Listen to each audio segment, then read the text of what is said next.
Today on the show, you're going to hear about our recent visit to my old hometown of Culver City, California, where they have this place called Bacari. It's right on Main, in between Venice and Culver Boulevard, in the old town part of Culver City, where it's been renewed and refreshed. Very nice. Go check it out. So we had a good time this weekend, didn't we? I did. Yeah, a couple times actually. A couple of situations, right. yeah. And let's make a comment about that, because you said the simple one was equally as good as the one the night before. Gave me just as much joy. Yeah.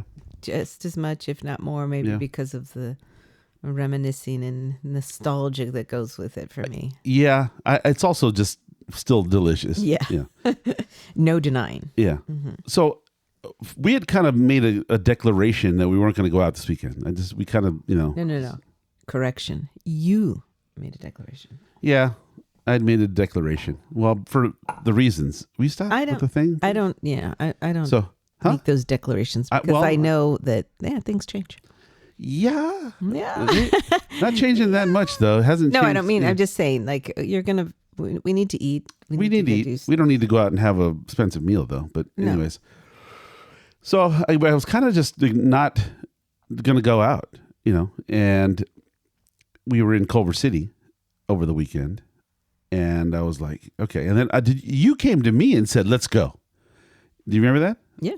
So I was like, yeah, but I wasn't feeling like, oh, let's go do it. I wasn't really in that mood because I'd already resigned myself to the fact that we're not going. So we were in Culver City. You said, let's go downtown. Okay. And I had been into the downtown Culver City area the week prior, because I'd been there for a day to drop our son. Yes, but you were by yourself. I'm by myself, and I was a big fan of the idea of going back home, to live at some point, and I think my attitude's changed a bit, and I don't know exactly how much it's changed, but it has. Mine changed. Yeah, mine changed. Yours changed a few years decades ago. Well, yeah, but like it was very definitive, like several years ago, where there's just so many people, and I go a lot more frequently than you do. Yeah. So for me, it's just gotten completely out of control. It's grown exponentially, and it's growing exponentially as we speak. It's probably growing as we speak. Yeah, and I just don't have the tolerance for having that many people where you can't go anywhere where it's not going to be crowded. I'm like, come on, can't there be lulls, seasons? Yeah. But I realized two things, like what you're saying. Certainly, they're building lots of apartments and condos, which is apartment buildings. Going to add a bunch more people. Oh yeah, which will change the whole vibe. Well, I mean, the vibe that people want. I don't know that it will. No, it will. But it has the vibe I want. No, I'm saying the vibe that is Culver City will be changed by the mere existence of more bodies, more people, which will change kind of the reason why you want to go there. Like, people want to go there because it was mellow, and it had a lot of things in there, and it was close to a lot of different places, but just the mere fact that it used to be, I feel like Culver City used to be exempt to some extent. Well, that's funny that you say that, because it was like an island. Like Culver City was like an island to me, and you could have a lot of chaos and growth and things going on outside of the borders of Culver City, but now I think it's hit in Culver City. Well, yeah, it used to have. And you're right. It felt like that too, because it had its own everything. Yeah. Its own police, its own, what do you call it? Is it its own municipality? Its own city. It has its own school district. Yeah. Everything is different with Culver City, which, you and I grew up there, I think, really, I don't want to say the word because we're not, but it in a way privileged, because we didn't have to go to these other schools like the LA school district, which I know wasn't as good.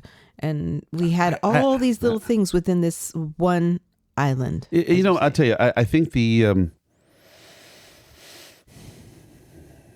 I think every place changes. You know what I mean? Like we lived in Culver City. It's now changed. And it took a long time, by the way. It took a long time for it to change. For it to be the way it is right now? Yeah. Yes, absolutely. And even, let's say 20 years ago, I was saying, oh, no, it hasn't changed that much. I could still, And now at this last visit, not the last one, this one before, I was by myself, I literally said, yeah, I don't know that I could do it anymore.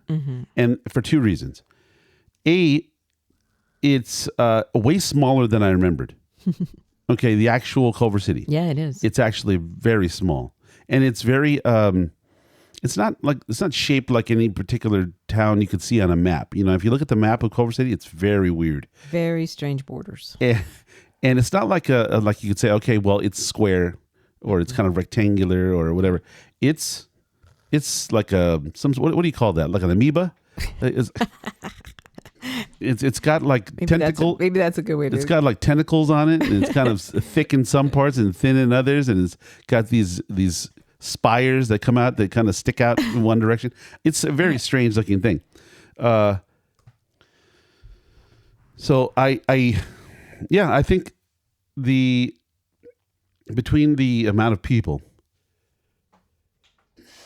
and the fact that I don't know, when I was young, Culver City seemed like I said, it was an island. Yeah. And it seemed to really encompass everything I ever wanted. Everything you wanted, it had or has. And that's why everybody came. It took a long time for them to figure it out, maybe. But because I'd known about it since I was a kid. Yeah. But now I wondered for a long time if I made a mistake leaving, long ago in the 90s. But on the other hand, too, then I wouldn't know what I know now. I don't know that maybe the people that still live there, right? That lived there their whole lives. Mm-hmm. They always knew that it had what they wanted. And now, I don't know, do they appreciate it? But it is a small town. So like you do run into people that you knew from school and you knew from a long time ago. I don't know.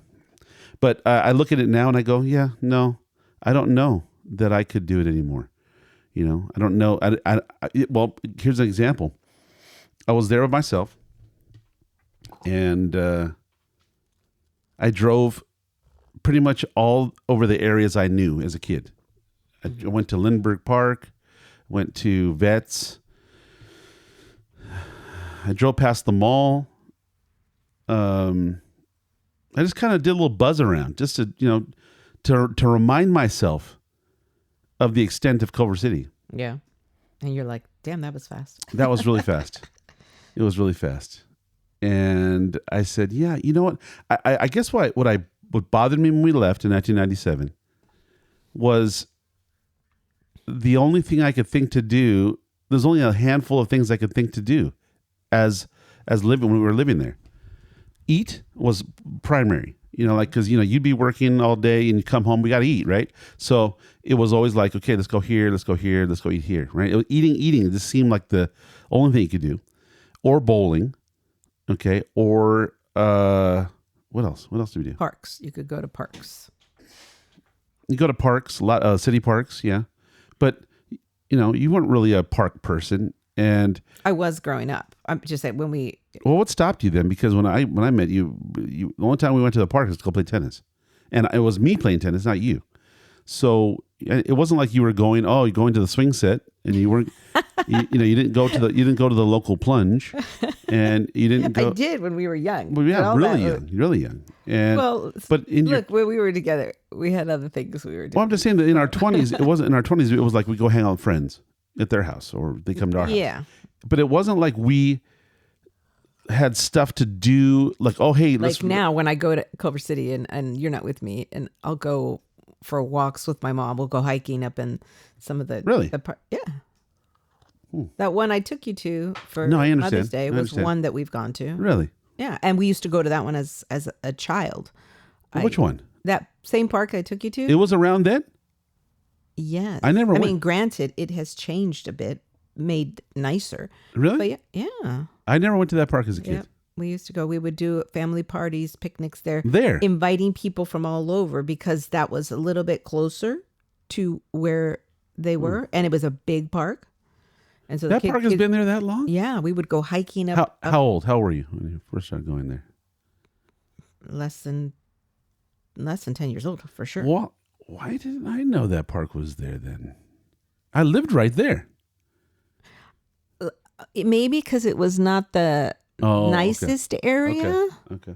But it was a good big park. And then we would go to the other Culver City park that was up Duquesne. I don't know what it's called, to be honest with you. Up on the hill. Yeah, as you go end of Duquesne, there's that big. Yeah. I never went there either.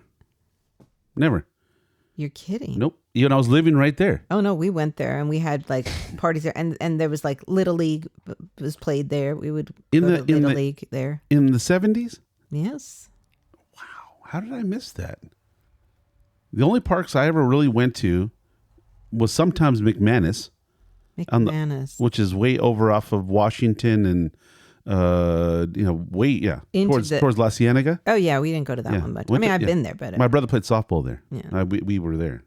You didn't play softball up at that park at the end where I'm telling you, up at the hill up. No, there's a lot of baseball fields there. We would do Little League. Never went to any of those. Never. There, Vets, Lindbergh. Yeah. And Mar Vista, which is not Culver City, but but I didn't go to Mar Vista until much later in my life. Oh wow, yeah. We would do all of them. I never went there. And we would go to Chase Park in the marina. Yeah, for like I never went there as often. I mean, went there a couple times for a few things. We used to go there all the time because we were big roller skaters. Yeah. And so we would go roller skating. Do you see how small my life was, though? My life. Well, then your life was a lot smaller than mine because, you didn't go to any of these places. I went, as I was saying, because I had Lindbergh. Lindbergh was this little park right in the middle. That to me that's like a community piece of grass. It's not a big park. You know what I mean? No, it's not a big park, but they had, they have tennis courts, they have basketball courts, they had like a rec room. They would have it's games. Just so tiny. That's what I'm saying. It's like a community piece of grass with a rec room. Yeah, I don't know why you want to be reductive like that. I'm comparing it to the other parks that we're talking about. Oh, sure. No, I'm not talking. Yeah, but that's why Lindbergh was Vets rather was the. Yeah, Vets is a bigger park. Yeah, much bigger park. I don't know. Anyways, but I did realize this last time, I was like, I headed out towards downtown. I drove through downtown Culver City, and I was like, I said, it's too busy. It was chaos. It was just, and now it is. When you and I started going about 15 years ago, or to what, downtown Culver City? Yeah, where it was just starting to gentrified. And it was great. And even 10 years ago was great. 5 years ago was great. Now, oh Lord, because it literally had some of the old stuff with the new stuff, is what it had. And now, I'd say 60% of it's new. Maybe more. More. What do you mean by? Well, just like old? I think the building that the restaurant we're talking about today, I think that was probably one of my favorite restaurants as a kid. Oh, La Bayona. Which is funny because I never. Well, we didn't go to Mexican restaurants, but yeah, I never went there. So yeah, that's what I'm saying. I think that was, yeah. So, anyways, but I did figure out that maybe like everything. It's over for me there. I don't know that there's. I like I tell you, I like going every couple weeks or so, or once a month. Yeah, going down there. No, just to see what's what. No, I'm saying have a nice meal to go visit. Yes, but I'm saying to think about going back and living there. No, on the days where I've been, and it's I've been more than one day, and let's say 2 to 3 days. Yeah, I'm done. Yeah. I always thought. Well, see, I'm always a walker or a bike rider, and I always felt in my mind that where else do you feel it, on your foot? I mean, I always felt that you complained about the traffic of the cars, but I could always get around everywhere I wanted to go on foot or on the bus or on the bike. That never bothered me. Like if you said, "Hey, let's go walk down from your house to downtown," down to Culver City. Yeah, no problem. It's a mile, maybe more, a little bit more. And I would never be a problem for me. And well, and if this you don't time, mind walking a mile, I wouldn't. But yeah, well, I mean, but I would ride. But here's the weird part. You come from a long line of walkers. Yeah. You don't have a problem you're not immobile. Yeah. And what better way to, you're right. You're 100% right. Walking down Culver Boulevard. Yeah. I mean, it's so serene. There's really nothing. Yeah. No. Yeah. Down Culver. I would never walk down Washington. It's just too much. But there's a long stretch between Overland. Well, really, from what is that? What is the street right where the paddle tennis courts are? Alenda? Where the paddle? Yeah, Alenda. From Sepulveda to pretty much right downtown. It's Culver Boulevard's very serene because there's nothing there. No, it is. To me though, that's out of the way. Like I would be going farther distance. No, what are you talking about?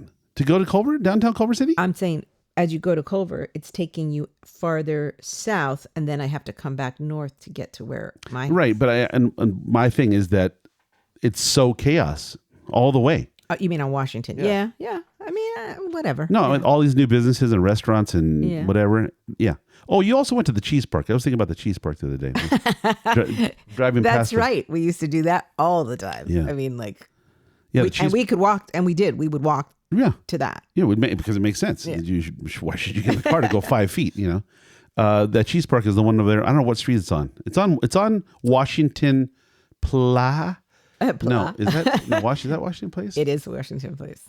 Washington Place, and I don't know. I don't know this. I mean, it's so crazy. I've lived there all my life, and I don't know all the little sides. Because you don't need to. I don't need to. No one ever says, "Hey, where's the cheese park?" It's the cheese park. It's right there. Which is no longer a cheese there. No more cheese. But yeah, I think I just definitely realized, yeah. It's a lot like the time when I was, as a boy, a very young boy, 1977, 78, my aunt, she bought me a bicycle. Mm-hmm. And she bought me it was an all chrome Schwinn Mag Scrambler. Yes. It was a BMXer. I know this. And I was bought for me. And I had it for like this long, and it got stolen. 2 guys came up to me, pushed me off the bike, and then rode off, one on the handlebars, one on the pedals. And you know what, I think to some extent that may be my fascination with anything with wheels. It may have contributed to that. Because I love things with wheels. I don't, some people say, well, I like things that burn gas. No, I think I like things with wheels. So, but that bike, when years later, probably in the early aughts, I had a chance to buy one, and I did. And it's very small. I couldn't ride it. It's just too small of a bike, but I have it hanging in my shop, and I thought that would make me feel better, and it didn't. To this day, I look at it with regret, Regret? Yeah. Because the some of my fondest memories, as a kid, were on that bike. I remember it like it was yesterday. I remember driving down the street of Coda towards Lindbergh Park. And I remember having the best vision of riding with my buddies. I had buddies like one of those, what is it, Stranger Things? I had a group like that. Mm-hmm. Charlie Hune.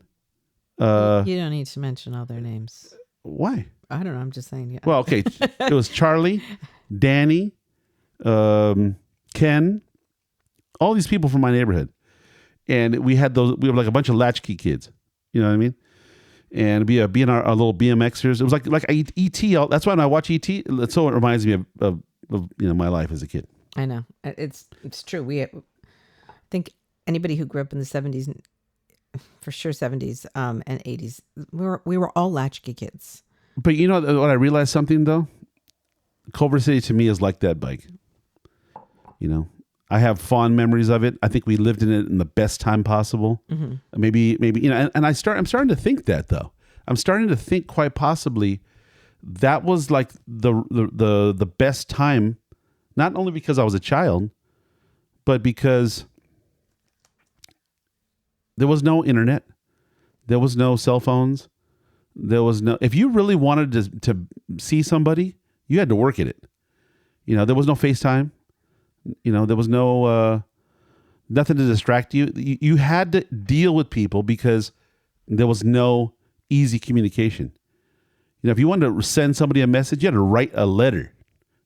You know what I mean? There was no fax machines. This is all before all of that.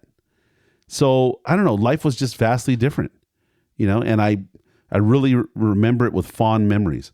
But unfortunately for me, Culver City is like that bicycle. You go back and you say, I'm trying to find my place there.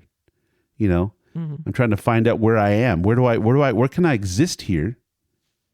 But I've come to realize that it's like that bike. I can't get back on it and ride. It's beyond me now. Yeah. So, but we did go back this last weekend again, and I wasn't very hopeful. I wasn't A, thinking that we're going to go out, and B, I'd seen Bacari. I'd actually taken pictures of it, I don't know, 6 months ago. And it was in the midst of being built, or they were building it out. And unfortunately, it looks much different from outside than it does in. And I liked it a lot from the outside. I was looking at it, was kind of dark, and with all those glass windows, and I was like, what's it going to be? It looked very elegant inside there from the street with the awning and that. It's very different inside. But yeah. So anyways, this is on Main Street. Do you have the address there? I do. Let me pull it back up. It's on Main, in between the two big streets of Culver City, Venice Boulevard and Washington Boulevard. In this very, very short street of Main. It's 3833 Main Street. Which I don't even understand why they would call it Main. It's so small. It's the smallest main street I've ever seen. It might be too, just because that is literally the center of Culver City. So maybe that's why it's the main street, and it goes right into where the studios went in, right? So the Culver Hotel is right at the end of that main street. The what is it now? It's not Desilu. What did it? Sony. Are you talking about the studio where Desilu used to be? Yeah. Oh, I don't know what that is anymore. But it kind of, that's where everything. I think it's Sony. Right, I think it's Sony. I'm not sure. But anyway, you're right. It's a very small, short. Yeah, I mean, if that's the main center part of Culver City, that's the center. Yeah. If that's the center, it's a DNA strand because its Main Street is 5 feet long, and you know what I mean. It's like ridiculous. It's one block. It literally is, and it's not even a very long block either. Yeah. Very short, minuscule, tiny little main block. And for me as a kid, the only time I'd ever go onto that street ever was to go to this place called La Bayona restaurant with my mother. And it had moved from Washington Boulevard to Main. And we didn't go there very often after it moved because it changed a little. But I remember walking along Washington Boulevard. This is all going to be, people are going to, whatever. There's a place that still exists called Things Remembered. Yeah, it's still there. Yeah. My mom, it used to be a Salvation Army. Long time. It was the Salvation Army? Oh, I don't remember that. And I don't know if it was like a drop-off place or if it was a very small thing, but it had a lot of, because they had a B of A on the corner in that, which has now been going to probably put a restaurant or something there. And then they had we'd walk from there. I don't know where we'd park. We parked at a distance. And then we'd walk along that B of A and then the Things Remembered and then on to Main. And a lot of very odd that I remember these so distinctly because we obviously had done it many times. But it was an area, Culver City downtown when I was a boy was not something you wanted to go do. You didn't want to go down there very much. It wasn't that much. There wasn't that much to do. There wasn't much there. And then because there wasn't much there wasn't many people there, especially at nighttime. And you didn't like, it's kind of, I don't say sketchy, but it was because it was so desolate, so empty. You just didn't feel like, safe, kind of. I remember my mother always feeling a little, weird about being down there. I don't know. It was a very different place. Interesting. And now it's like Santa Monica Pier. It's just nuts. Yeah, it's like being on the promenade almost. Yeah. It's just really busy. Yeah. So we go down to Culver City. You said we're going to go down there. I think you said, I know where I'm taking you. Yeah. And I said, okay. Because I'd seen a couple restaurants that, every time I go, I'll go down there and, and it seems like a new restaurant has popped up since the last time I've been there, or it's in the midst of. Or swapped out for another one. Right? Yeah. I haven't had that many swap outs lately, but it's new stuff coming. I had a similar experience in Long Beach, downtown Long Broadway, on Ocean. Tons of stuff to go do down there now. Oh yeah, yeah. Yeah, it's crazy. Yeah. I want to go down there soon. Okay. So we go down to downtown Culver City, and at this point we're looking for parking, and I'm driving, which was a mistake, because again I wasn't really. You didn't want to be there. I didn't want to be in this area, and I didn't want to go look for parking, and I didn't want to deal with all that. So we kind of cruised around, and you were saying, "Oh, let's go here to Bacari." I'm like, "Okay," but we looked like it was kind of busy, and then when I went to look for parking near the structure, it was like 5 or 7 cars lined up to get in, and I was just like, "No, this is forget it." I don't know what made me turn around, but I said, "Oh, come on, okay, fine." I don't want to make you upset. And that's why you did it, because you knew. I'm like, fine, let's just go. It was just like, okay, that was it. The night was going to be ruined. I think you just said, no, I'm not gonna do that. So you went back. I just didn't have an alternative. Like I didn't have another suggestion for you because I wasn't thinking that we were going, and because it was so there was so much hassle there. I was like, and then right when I said I'll start to drive away, I did say, well, I don't have it. Where else are we going? Like, where else am I going to go now? Like, where am I going? Okay, I'm not going to. If I leave Culver City, where are we going? So I had options for you there, but still. Yeah, what option? What did you have? Where? Oh, I was going to go down to the Marina or Venice or Mar Vista. They've got a bunch of new little places out that way too. Marina, okay. Yeah. Which would have probably been fine. We probably would have found something over there too. No, but you would have done the same thing. So it's like, but it would have been chaotic because it's not that bad over there to me, my knowledge. I mean, it's normal. I expect a long wait. I expect trying to find parking. I expect it over there. Well, but you don't expect it in Culver City? Well, it had up to this point, it had not been the problem it was the other night. I mean, I don't ever remember driving past the entrance to the structure and seeing 7 cars in line waiting. I just never. That's not my normal. True. So this time I was like, but it wasn't like there wasn't spots in the structure. There was plenty. I think didn't know. It just happened to be. Well, I didn't know. I didn't know if they were, full and they were hard to come by, and that's why the line. I didn't know. So when we turned it back, I was like, all right, just get it in your head. You're going now. Well, we were fortunate. We found a spot on the bottom floor right near the entrance. Literally 2 cars from the entrance. And we're now, because of where we parked, we're now 50 yards from the restaurant. Not even. Yeah, less. And I was like, okay, just get it. You're going. So besides, I had wanted to go and check this out at some point. I literally forgotten about it until you mentioned it. And I wasn't very optimistic. I wasn't very hopeful because, I don't know, I just wasn't, again, in that mood. So we get up there. There's a short wait. How long was the wait? 10 minutes?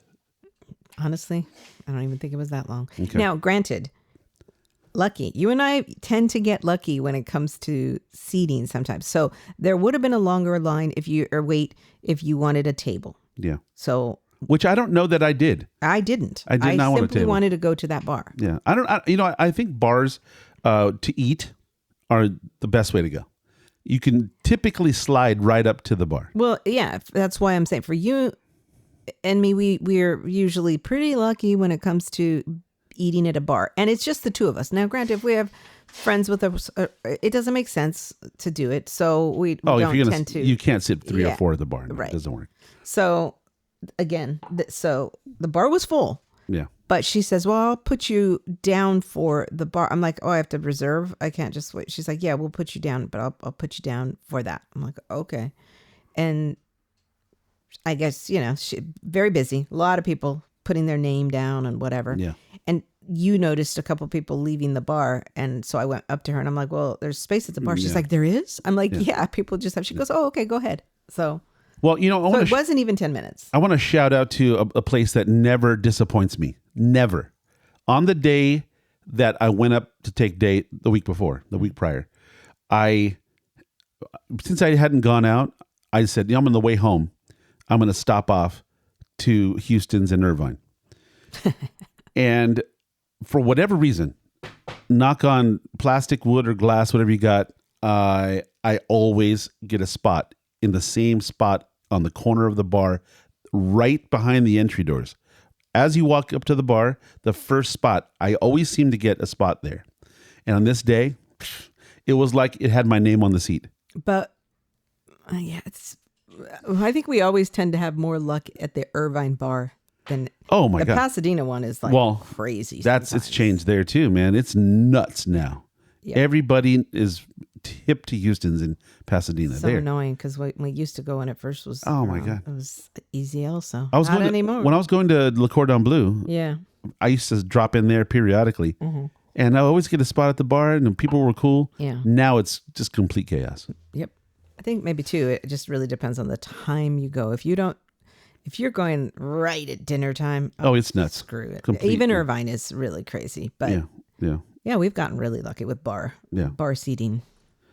So we slid into the bar, and just want to shout out to the ideology of this place. So tell me, what is the idea? What is the cuisine? What is the theme? Any idea? It's Mediterranean. That's why I wanted to check this out when it was around, because it's one of my favorite cuisines is Mediterranean, and you love it. When you say Bacari, I don't think Mediterranean though, just for whatever reason. And I don't know that we're saying it right. Bacari, I don't know, but Bacari, I don't know.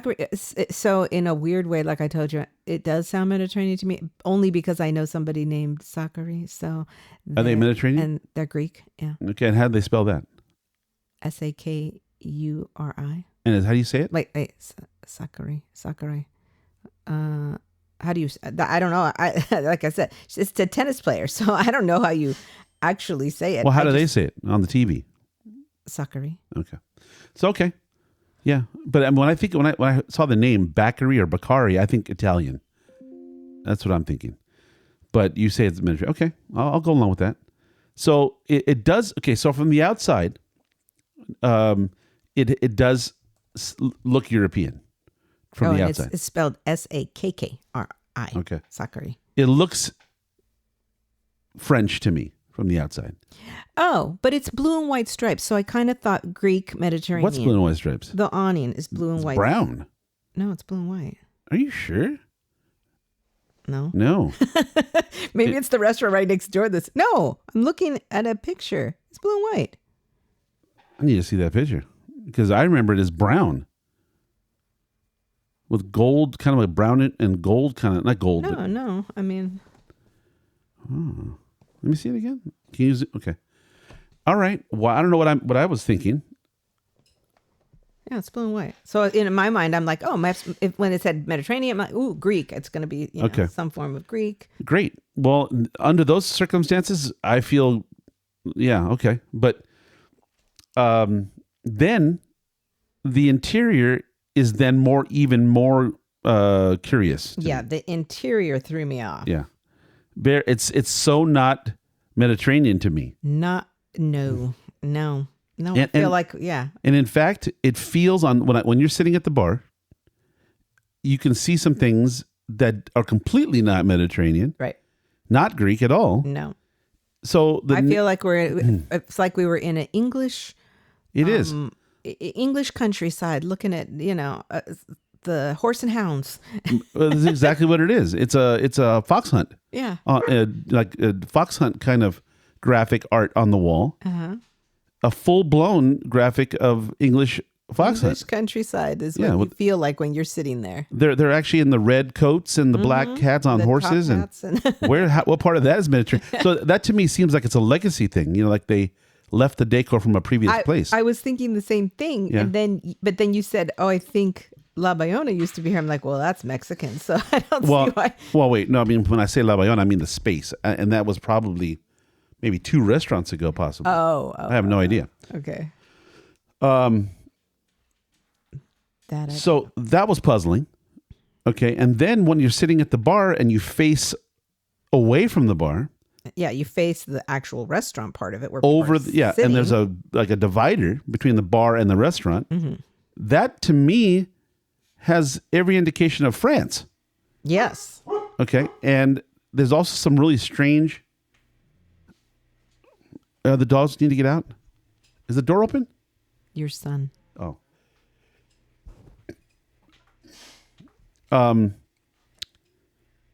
So it looks, there's all these dried roses in bunches. Dried bouquets of flowers. Hanging from the ceiling against the wall. Mm-hmm. And then there's a weird kind of a stained glass, kind of Tiffany style thing in the sun, in the what is it called? The skylight. Mm-hmm. 2 skylights with kind of this Tiffany looking thing. Yeah.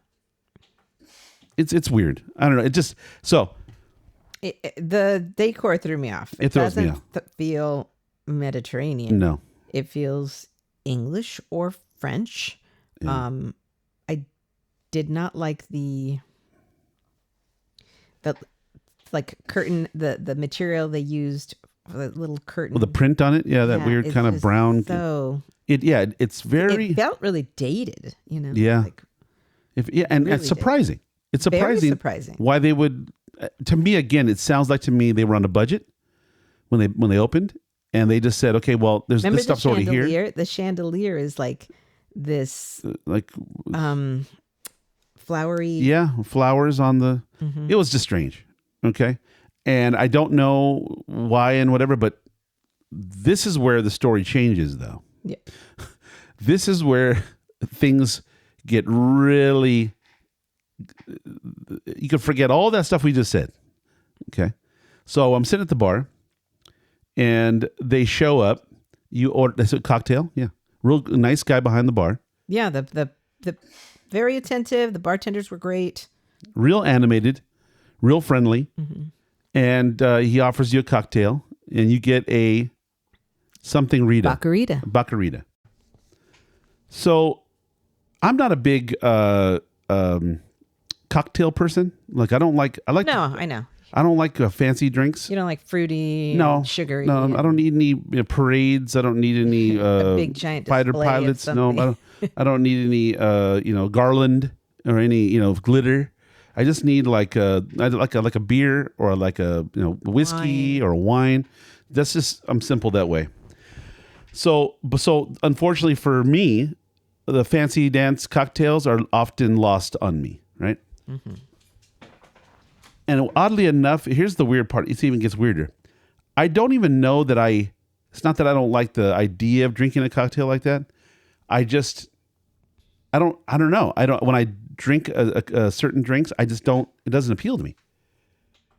I don't need all the juice and the yada yada colors and all this other stuff. But this one here, I have to admit, the Bacari that you did order, or had come to some conclusion with the guy at the bar, was very attractive, perfectly done, really well done. The way it looked, it came in this nice kind of beveled cocktail bucket, mm-hmm. tall, with latte. Not tall. Well, yeah, I don't mean tall glass, but I mean a kind of a taller bucket glass, and it had tahini on it, mm-hmm. and it was a kind of a reddish pink color. Mm-hmm. And it had this big honking wedge of watermelon. A big watermelon wedge. Really cool looking. That had tahini and dipped all in tahini. Yeah, mm-hmm. Very cool. And you loved the flavor. You thought it was great. Loved it. Now, I didn't get the normal one. I had him modify it for me. Oh, you did? Yeah. What did you? I don't know agave. So I didn't want it to be too sweet. Okay. So he's like, okay, I'll just leave out the agave. Okay. He goes, because the watermelon juice is sweet already, so that should be good enough. And it was. So that was it was a watermelon margarita. Is what essentially, yeah. It's a watermelon, yeah. Okay. With jalapeno. So it's a spicy watermelon. Kick. Yeah. Okay. And I ordered just a beer. I don't recall what the brewery was, but it was from downtown LA. LA Works. LA Works. Yeah. Ale. LA Works Ale. LA Ale Works. And I'm gonna be honest with you. I think I had their IPA, and I think I had a couple of them. They were really good. Went down easy. Not too heavy, not too bready. No, they were good. Really just simply good, and on the lighter side of an IPA, I think. Really good. And they had all the norms. They had a couple good bourbons. They had a couple I think they had 4 or 5 Fortaleza in the far corner. Okay, what? I didn't even see that. Yeah. It was if we were sitting on the front of the bar on the very end, it was they were up against. See, I always look at the stuff, right? I used to work in a store. I know. I just didn't see that. You can see the tops of the bottles at the very end on the top shelf in the back. Oh, geez, I didn't even see it. Okay. Yeah, I think if you may have ordered one. I probably would have. But you did enjoy the cocktails you had. I enjoyed thoroughly. I mean, I used to always be a margarita person. That was my drink. I loved a margarita. Like a Houston's margarita. Houston's was my jam, man. Yeah. I still love it. I still order it. Still. I just and they have always made it where it's not too sweet. That's what I liked about it. Fresh lime juice and on the rocks. Salt. Well done. Salt, simply well done. Delicious. So I've always been a margarita person. So sometimes, if I'll go lately, I'm not one because I try to back off on the sugar. And also too, you're driving, so we never want to do that. So. And so when I went here and I saw it, I was like, oh, well, I like everything in it because they had watermelon, jalapeno, basil, lime. I mean, this Bacari? Yeah. Okay. So that was their ingredients: tequila, watermelon, jalapeno, basil, and lime. Wow. I'm like, everything I like. Done. Yeah. I just didn't want it to be sweet. So he's like, I won't put any agave in there. Yeah. Perfect. Okay. And it was perfect for you. It was perfect. Okay. And my beer was perfect for me. I mean, really loved it. So I'm kind of, I'm sitting there kind of taking it all in. You're going to order some food. Mm-hmm. I had no say in what you ordered. Well, I hate when you say that. You have a say. You just didn't care. You're like, you go ahead and order whatever. No, I didn't mean it like that. I meant like I was leaving it to you. You were driving. I had no part in it, what I should say. So you ended up ordering 3 dishes. Mm-hmm. And so this place is a tapas style. Which is weird. Again, so the name sounds Italian. The food is Mediterranean in an English countryside setting with French accents and glass. The food is very clean and very ultra Mediterranean. Mm-hmm. Yeah. Okay. Yeah. All right. So, but it works for them. Okay. Yeah. So, I'm not wild about the inside decor. No. But I don't care. Yeah. There's no reason to care. As a matter of fact, I could overlook all of it. And another strange thing happened to me, right? Because, Jack Gorla over here, he's always paying attention to all these different things. I noticed that on the wall behind me, which I was kind of scanning the room, I noticed a couple of lampshades on one of these fixtures on the wall that have 2 light bulbs with 2 miniature lampshades. So I noticed that they were... One of them was off. No, both of them were turned a little bit. One was more so than the other. And in the mood I was in, kind of a jovial, after a couple of beers, I'm sitting there and I flagged down a guy that you thought was the manager. I thought was the manager. I said, "Are you the manager?" And I was trying to be, I said, "Look, man, I'm sorry. I just noticed everything." And I said, I said like this. I said, "You know what? You guys are just better than this." I said, "Look, man, can you do me a favor and can you turn those lampshades? Because in fact, not only was it just chueco, turned wrong, but it also gave a weird light." Kind of a bright light if you were sitting there looking in that direction. Now, granted, nobody's probably doing that because they're looking down and that's up. So that's probably why nobody pays attention. I don't know. But you're at the bar, which means you're a little higher up. Yeah. Right? And you're scanning the room. Yeah. So I tell the manager, I said, "Like, man, come on." And he goes... I just like how you said it. You're better than this. Because by this time, I think I'd had a beer and I maybe something to eat, and I was like already. You're feeling good. I was feeling good, and I was liking what was happening here, and I just said, "Come on, man, you're better. You're better than." So he says, "Let me take care of that." So I thought he was just giving me the hi hat, like whatever. Thank you, sir. Yeah, I'll look into it, some other time. Well, shortly, a minute or two later, he comes by, interrupts the people at the table. "Excuse me, mind if I, lean over your chair?" And he adjusts them, and I was like, "Thank you." And funny enough, I was in such a good kind of jovial mood. I literally was watching him do it, and I'm going, yeah, and I'm just going, and I'm clapping for him. He realized that he's like, it was kind of a moment. Anyways,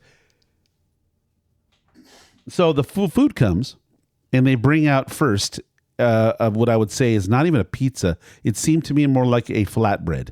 It was round like a pizza, but the dough was so thin, crispy like a tortilla thin, and it had you had pears or apples on it with some other. I ordered the Asian pear and brie pizza. Wow, what part of the Mediterranean does that come from?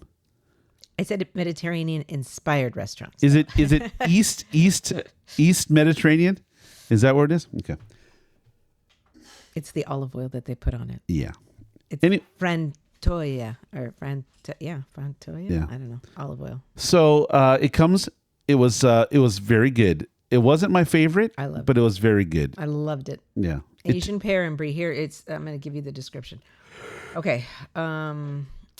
Asian pear and brie guava fromage blanc, wild arugula, Malden. Is it Malden? Yeah, Malden salt. Frantoia olive oil.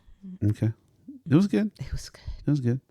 The next thing that came, though. Well, the two things came out together. Yeah, that came out with the rainbow beets. So is it like a rainbow beets salad? It's not salad, but it's just rainbow beets. And slowly but surely, you've started to change your opinion about beets. Oh, my Lord. Yeah. The first time I think that I ever you kind of changed your tone a little bit was at Seneca. Yes. In San totally Diego. Changed my mind. Yeah. I was like, okay, all right, this is different. Because they too had rainbow beets, not those dark, ugly purple ones. That ugly, man. You got to stop saying that. In a can. To some people, they really like them. Okay, yeah, but I'm saying for me, I just, the dark ones, don't like them, never have. They taste like dirt. So they're very strong. So I don't ever order them. But when you took me to Seneca and you had a beet salad, and it was a rainbow beet salad, I don't even know. I don't think it had the dark ones. It just had yellow and this pinkish beet. And honestly, I didn't even know there were that many beets, that many different kinds of beets and different colored beets. I had no idea until 10 years ago. I don't know. Okay, but so the one in Seneca had just the pink and yellow ones. The golden I don't remember the salad, actually. I do. Vividly. I think it had the dark one myself. Well, if it did, yeah, you certainly didn't give me any. But it was. Well, you didn't take it. You don't want it. It was delicious. So I was like, oh, everything. This is it's really surprising why we haven't been back to Seneca. Because it's far and it's pricey. It's pricey. It's way up on top of that. I don't know. It's nice. I would love to go there again. All right, we're gonna have to get that mozzarella. Oh, tableside mozzarella for you with the prosciutto and the bread and the other. Okay, but anyway, this place did have a rainbow beets tapa, which was, and I have to say, all their quote unquote tapas are big. It's not like when we've gone to other. What? No, I'm saying don't ruin it. Don't ruin it, because then they'll realize that it's too big. You know what I mean? They're nice, good size. They're a decent portion. It's not like you have two pieces. Yeah, you're getting a good. You're getting it was ample. Yeah, it was ample, and I love the presentation. Really simple, laid out on the plate. Really nice. The dressing. I almost think it had some liqueur in it. I'll tell you what it is. Yeah, what is it? Rainbow beets, oven roasted, whipped chèvre, right? So the cheese that was on the bottom. Yeah. Tarragon, frantoia, olive oil, black peppercorns, and the Malden salt. Say that again? All of it? No, not. I get the cheese Rainbow part. beets. Okay. Tarragon. Yeah. The olive oil, the frantoia olive oil. Yeah. Black peppercorns and the Malden salt. What? Wow. Okay. I do feel like it had a little vinegar or citrus. That's what I'm saying. Or citrusy. Yeah.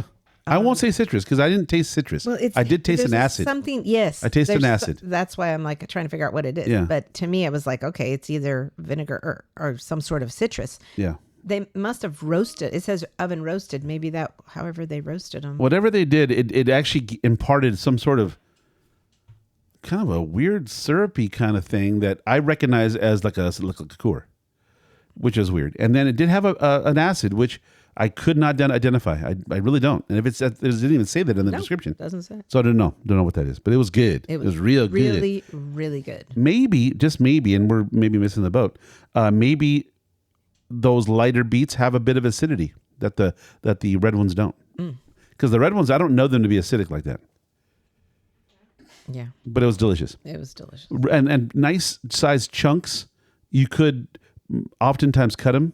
What do you mean? I cut them into 3 pieces. I have a large mouth, and I will at times just shoved a whole wedge in my mouth. Loved it, the fullness of it, the flavor, all that fresh. I don't even know what the description is on the feel of the texture of the mouth, the beat.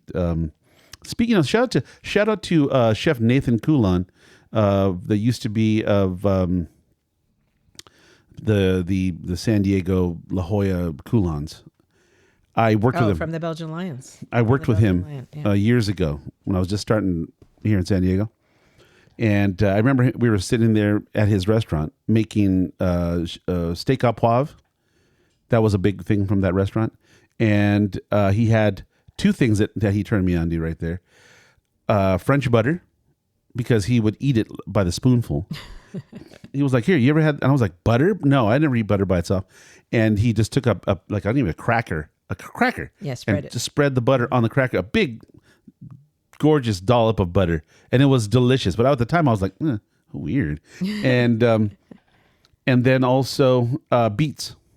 That's my first real experience with beets. Yeah, he turned you on to them. Yeah, and I know you love them. So since then, I can eat a whole just beet by itself. I go in the refrigerator, find those package of beets, and I eat them. I'll get you the beets. Well, you started getting them. The beets from Trader Joe's.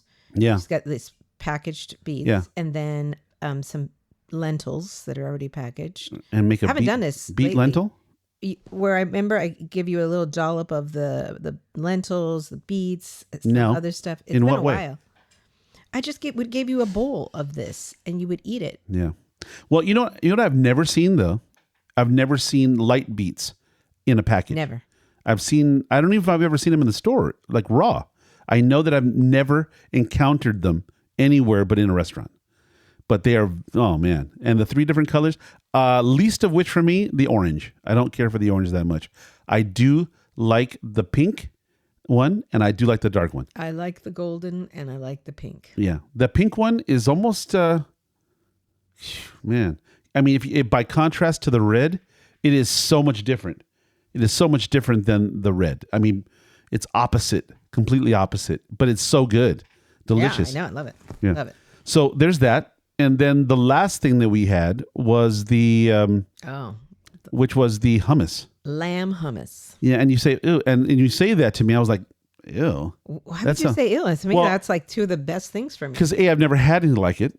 B, when you said lamb hummus, I was thinking lamb in the hummus, which is now essentially. Now, well, I mean, they put a big scoop of lamb in the middle of a plate of hummus. Yeah. So the hummus and the lamb were separate. I thought in my mind, I was thinking that someone had blended lamb into a hummus. That to me just struck me weird.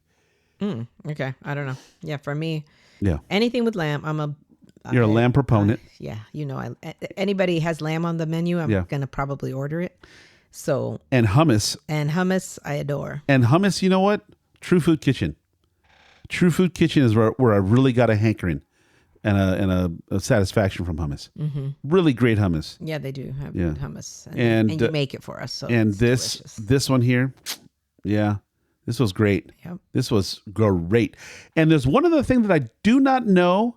I've never had it this way. I think that was pita. Yes, it was pita. So it's fresh pita. And I've never had a pita like it in my life, ever in my life. And I've had lots of different kinds of pita, but it was fresh. Nothing like this. Yeah, it was almost. God, I don't even know how to describe it. It was what texture is that? It was light, like a muffin. It was almost like a very freshly made muffin. Uh-huh. It was kind of it was almost very porous and moist, yet kind of like dry on the outside, like a pita is supposed to be. Mm-hmm. The the outside surface had a bit of a pull, like a bread, like kind of a crisp outside. But inside was light. It was just it was the weirdest and awesomest pita I've ever had, hands down. I could eat the pita by itself. Yeah. I could see myself. I even thought, as I'm sitting here right now, you know what I thought? And you go, oh, weird. Take one of those fresh, warm, airy, light pitas, peanut butter and jam down the middle. I'm not going to say no to it. Yeah. Peanut butter and jam. Take one of those open and put that peanut butter and jam in that warm, moist pita. Oh, amazing. It would be absolutely amazing. Yeah. Well, their lamb hummus was delicious. What was the actual hummus itself, though? What was it? Because it was kind of a greenish color. What was that? It's almost like there was two. I don't know. It says lamb hummus, braised ground lamb, spiced Lebanese stew, crudités, sesame, tahini, fresh pita. That's all it says. What was the color then? I don't know, babe. That was weird. And it was a bit acrid. And it had a bit of spice to me in it. Well, the spice came from the Lebanese stew. No, I thought the hummus itself did. That was my take. Oh, I didn't think that. It had a bit, because I ate some by itself. And that was so fun too, because you know what? Oh, and then we had pizza, because it had all these plates on the table together at the same time. And I was eating the pita by itself, like just eating it. Then I took some of the hummus and the stuff, mixed it up, put it in there. Oh, every bite was so incredible. Delicious, amazing, meaty, hummusy, that with on top of that, delicious. You know what? You ever had, the difference between like a fresh donut and an hour old donut? They're different. Yeah. I feel the same way about the pita. It must be, it's amazing. It's so amazing. I don't know how long it must stay like that, but it was. Yeah, it was that fresh. Like we made it right there. Oh my God, it had just been made. That's how good it was. So good. Amazing. And then you try. I said, why don't you do this? I made you a little bite on the flatbread. I took the flatbread pizza and I put some of the mixture on there, and you ate that and you liked it. I liked it. I unfortunately didn't agree with you. I went back to the pita, but it was all of it. It was just so much fun. And you know what? I think that's the cool part about eating with your hands. You kind of, it's a different kind of vibe. It's kind of more intimate. Well, that's the thing with tapas. I mean, I just love having. And we're sharing, and I'm here, try this and try this, and it was so much fun. And they have menu is pretty extensive. Is they it? Yeah. How? I mean, big is a big menu. To me, it's big. Like anytime there's more than Not Jerry's Deli big, and not small like Houston's, but somewhere in between. Yes. Okay. Yes. Well, you know what? I applaud anybody who has a big menu, because that means you have to prep all that, whether someone buys it or not, and you have to make sure it's spot on every time. That's amazing. That's the part about a great restaurant to me, is their ability to have consistency. You know what I mean? Day in, day out. If you can pull that off and get a reputation based upon your perceived quality, and your consistent delivery, that's to me is exceptional. That's why good places stay around. The crew, without a good crew that maintains that level of quality, you're nothing. So yeah, I'm looking at it right now, and it's from their just the hot plates. There's a couple dozen. Really? And then on the cold, there's probably less than a dozen there. And then you have pizzas. That's a half a dozen there. Yeah. So yeah, we're talking. And then you have sweets. You have your desserts. So it's a good menu. Good size. So someone's gonna find something. I mean, literally from all your vegetarian type options to, they even have, which I didn't notice it, but they have a Bacari burger and mac and cheese. Interesting.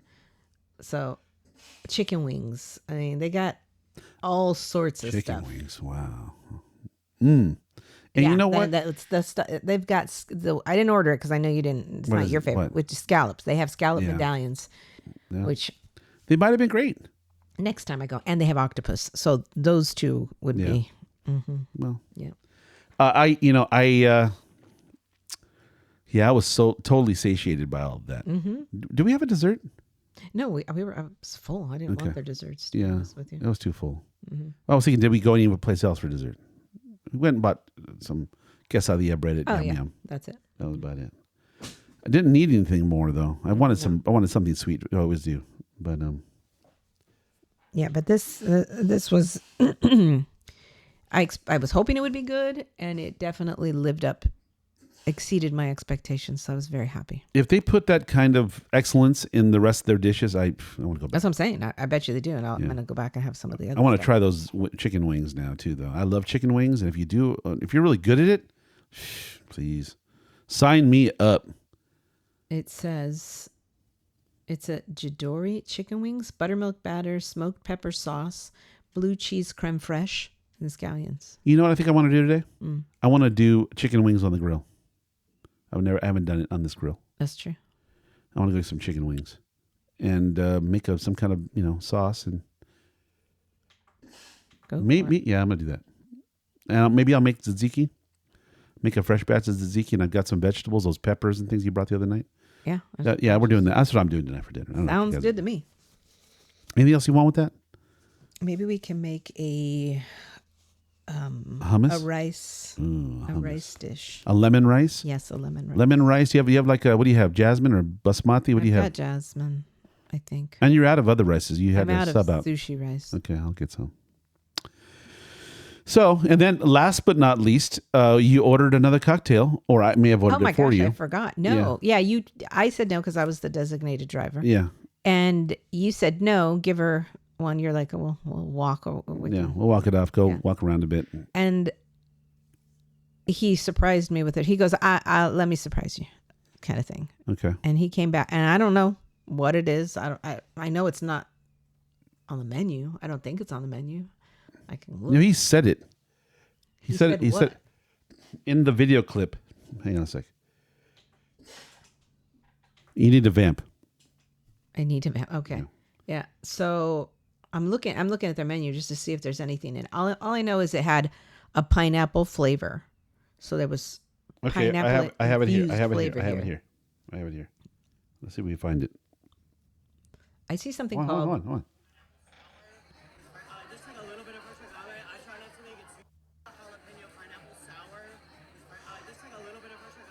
You hear that? Jalapeno pineapple sour. Jalapeno pineapple sour. Yeah. Oh, okay. Well, there you go. That's what it tasted like. It was definitely a pineapple. It didn't really taste much jalapeno. Oh, I did.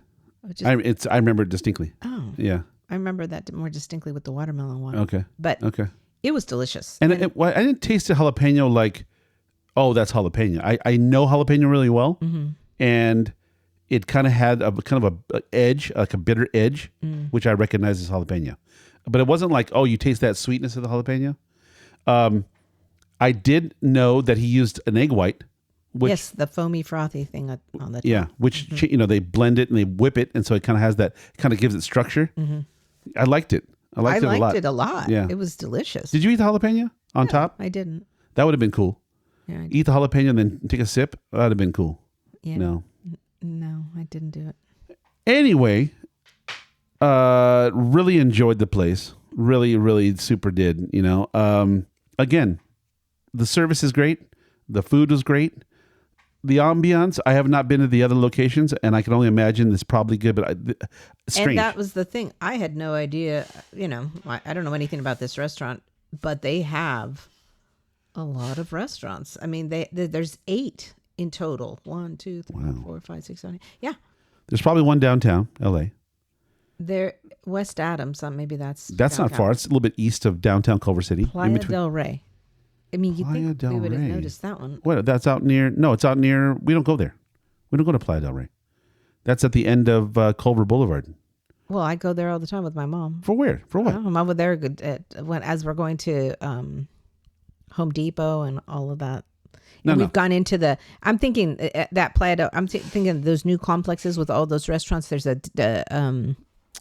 is a movie theater on the Playa del Rey one. Yeah, if you can find it. Let me look. What's the other locations? Glendale, West 3rd, Silver Lake, Sherman Oaks, and Beverly Hills. We were just in Los Feliz. We should have went there. I want to try them now. The food's probably great. So the Playa del Rey is Vista del Mar Lane. I don't know where that is. Vista del Mar. You know what? I know exactly where. That's at the end of this. That's in the beach. It's in that little community, which I don't know how they could possibly support themselves. There's not enough people there to do that. You have to really try and get there. That's an area of Culver Boulevard that you have to work at getting there, because you have to pass through all the marshland. From what is it, Lincoln? It'd go all the way down that strip. It's probably a mile or two. I don't know why I thought it was in this big structure with all the restaurants and all that other stuff. Well, I think I just saw a documentary about that area that used to be, well, that is. Remember when we were young, they had a lookout point there off of right on the PCH that overlooked the beach, right and behind the airport? Yeah. In between the airport and all those, one of the streets used to be open. They've since closed it. Yeah. But we used to go up there and watch the planes. Right. Which is a dumb idea. Think about that. All that jet fuel. All that jet fuel that we're inhaling. Probably a bad idea. Yeah, it's right on that turn. Yeah. Right at the corner. There's a place called, my brother used to go to a place called Moe's Bar or something. Right at the corner of Culver and Vista del Mar. Yeah. They're literally on the corner. Yeah. Which seems, wow. I mean, really, you have to work to get there. No, you don't really have to work together. I mean, I'm saying if you, let's say you live, well, I don't know. It's just such a small space. You'd think they wouldn't be able to do it. Yeah. You know what I mean? Like it's such a small. Well, they have now, Culver City is the eighth restaurant. By the way, is that Culver City? Where that is? That's not Culver City. What? The one on Main? Yeah, on Playa del Rey. No, I just said to you, it's Playa del Rey. That's the city, Playa del Rey. Yeah, so there's Playa del Rey, and then I'm just saying, Culver City is the last one they opened. Right. It almost looks like the first one opened. If I go in the order of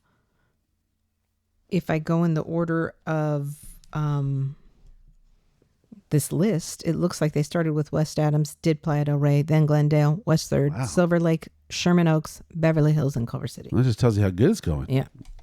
In next Valley Center. Oh, Lord, that would be awesome. Anyway. Good. I mean, I love a Mediterranean food, so this is really good. I think we're due for a restaurant here, a good one. We're way over. No, I mean, I think there might be enough people here to support it now. I mean, you have to be there. I mean, you have to be thumping that business. That business has to be has to do in order for them to want to stay. Mm-hmm. They got to have regulars, lots of regular business. Absolutely. And there's enough people here now, I think. But when we first got here, no, there was 3 people out here. Now there's like a million. So yeah. So, anyways, if you are in the mood for a very confusing Mediterranean dish, why you say that? That's not a very confusing Mediterranean dish. I'm sorry, not dish, but the idea. Yeah, I don't know what the rest of the locations look like. I have no idea. But to me, if you drop me in that restaurant, I'm gonna look right now. If you drop me in that restaurant and said, "Guess what kind of cuisine you're going to have tonight," and I didn't know anything about it, I would have never said Mediterranean. Wow. I'm looking at the Playa del Rey one. Yeah. Decor. What? Totally different. Yeah. Is it Greek-ish there? I wouldn't say it. Is it the Greek? The Greek? I wouldn't say that's Greek looking. Yeah, as I was saying. I like it. If you said to me, what are you going to have tonight? I'd look at the wall with the fox hunt, English fox hunt, and I'd look at the dried rose bouquets hanging from the ceiling, and I'd say we're going to have bangers and mash, or we're going to have shepherd's pie, or we're going to have what's that one the one dish they have? Whoa, that one's in Playa. That's Playa. We may have to go there instead. I know. Is it cool looking? Yeah, it looks nice. Looks good from here. Looks cute. So, anyways, I think our next time we go over there, what is going to be a toss up, because maybe we can invite our friend David to go with us in Silver Lake, which is not far from his place. Yeah, or at least tell him about it. Maybe he's already been. I think we went to that last place because it was right a block from his house. True. So I don't know, but we'll try that. Or Playa, because we're closer to Playa. Playa is cool. I like Playa del Rey. The one in Silver Lake is on Sunset Boulevard. 3626 Sunset Boulevard. Really? Mm-hmm. Okay. I wonder where's the one in Beverly Hills? Probably off of Rodeo. Rodeo. They changed Rodeo Road over there off of, what is it, La Cienega? The hood one? Yeah. What do you mean they changed it? It's no longer called Rodeo. It's not? Nope. What is it? I don't recall now. I rented the truck over there, the U-Haul, the other day, a while back, and it was on that used to be rodeo. I knew it as rodeo, but it's probably called, I don't know. It's got, I think it has a famous person's name, MLK, or I don't know. I don't remember, but it's not rodeo. Okay. I was bummed out. I was like, this isn't rodeo anymore? You were bummed out. No, because I always knew, everybody knows, the conversation always was, is that reach to rodeo in Beverly Hills? And they go, no. Yeah. Okay, so the one in Beverly Hills is on Brighton. Oh, that's in the heart. Yep. That's in the gut of Beverly Hills. Mm-hmm. Okay. Yeah, it's near Rodeo, right? Brighton's just a few blocks. Yeah. Speaking of that area, shout out to Lorenzo. Most amazing sandwiches I've had. I brought some sandwiches from that when I went over. Shout out to Japanese Knife Imports when I went and did the show with them. If you haven't heard that show, definitely check it out. Incredible knives, great place, great people. But he sent me to Lorenzo. Yeah, brought those sandwiches back. No, there's this. I mean, amazing. A lot of people making really good sandwiches. Your son also, when he was there for a week, he went to another sandwich spot that's supposed to be really good, and he Langer's. No, not Langer's. No, I'm just kidding. He went to Langer's. A fancy dance. On a focaccia with the. Yeah, you know what, man? I'm still mad. At Two Travelers in Temecula for getting rid of my sandwich. Don't be mad because they had a really great sandwich. No, I'm sorry to tell you, it's not as good. It's good. It's not as good as that sandwich I had. You were pretty happy. Fresh focaccia with fig jam, slice of melted brie, and stacked high to the sky with prosciutto di Parma on a warm focaccia. I just got to make it. I just never run into any of those ingredients. And you know what? I have heard, and I have to find out. I heard that there's a very, very easy recipe for focaccia that you can make in the oven. Really easy. So I may have to try that. Yeah, you probably do.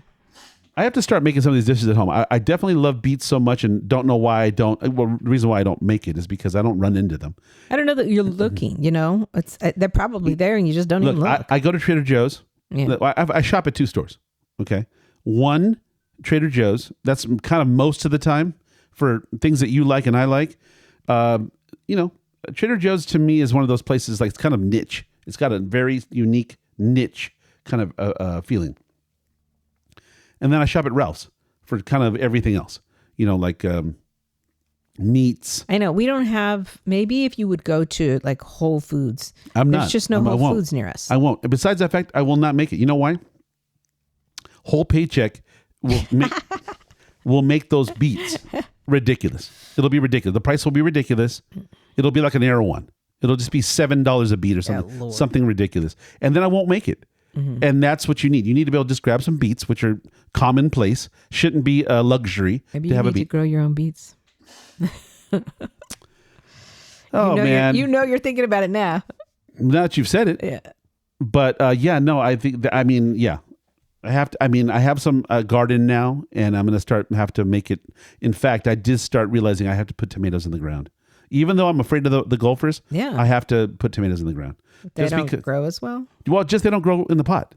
I think the tomatoes are hurt. They're very sensitive to the heat of the pot, and the pot is black, and so the heat attracts heat, and it must heat up the roots. The ones I have now, I have them in black pots, and they're not doing well. Oh. They're doing okay. They're not and the years past. You used to put them in these big giant. They didn't do good. The last time we did it, it didn't do good either because we didn't even harvest tomatoes. You know what I mean? We didn't even have the tomatoes because there's tomato worms. They just are ridiculous.